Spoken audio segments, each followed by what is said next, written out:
കുലുമാൻ കുലുമാൻ കുലുമാൻ.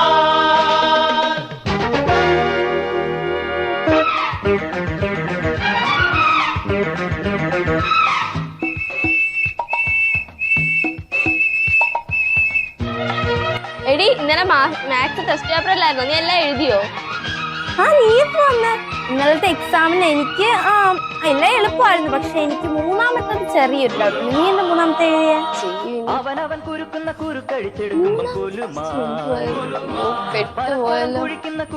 എടി ഞാൻ എല്ലാം എഴുതിയായിരുന്നു. ഇതൊക്കെല്ലാം അറിയാവുന്ന ഒന്ന് ചോദിച്ചു. എന്നാ പറഞ്ഞേ, ഏതാ മൂന്നാമത്തെ ക്വസ്റ്റ്യൻ? അയ്യോ എടി ആ ലാസ്റ്റത്തെ ക്വസ്റ്റ്യൻ എന്തായിരുന്നു? ഞാനങ്ങ് മറന്നുപോയി. അപ്പൊ ഇല്ല, നമുക്ക് ഒരു ലാസ്റ്റ് ഒരു ക്വസ്റ്റ്യൻ ഉണ്ടായിരുന്നല്ലോ. എന്തായിരുന്നു? x+y = a² - b². അതിന്റെ ആൻസർ എനിക്ക് കിട്ടിയത് a + b².